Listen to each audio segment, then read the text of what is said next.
Juin 2012, son terrible échec aux législatives de La Rochelle face au dissident socialiste Olivier Falorni semble sonner la fin de sa carrière politique nationale.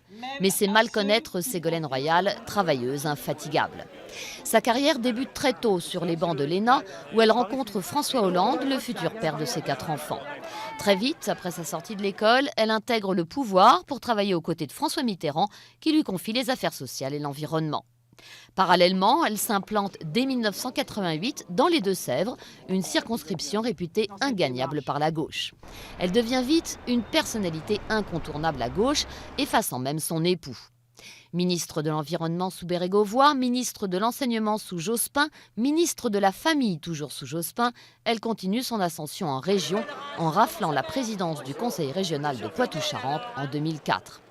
Mais Ségolène l'ambitieuse en veut plus. En 2006, elle se lance dans la course des primaires socialistes.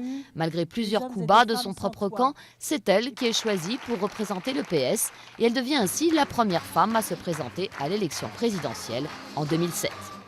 Battue par Nicolas Sarkozy, elle annonce quelques semaines plus tard, le soir des élections législatives, sa séparation officielle avec François Hollande.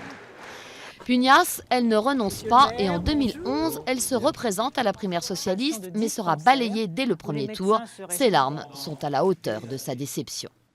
Elle entame alors une traversée du désert. Mais en fine tacticienne, elle reste fidèle à la politique menée par François Hollande, sans jamais un mot au-dessus de l'autre, à part ses démêlés avec Valérie Trierweiler, l'ancienne compagne de François Hollande.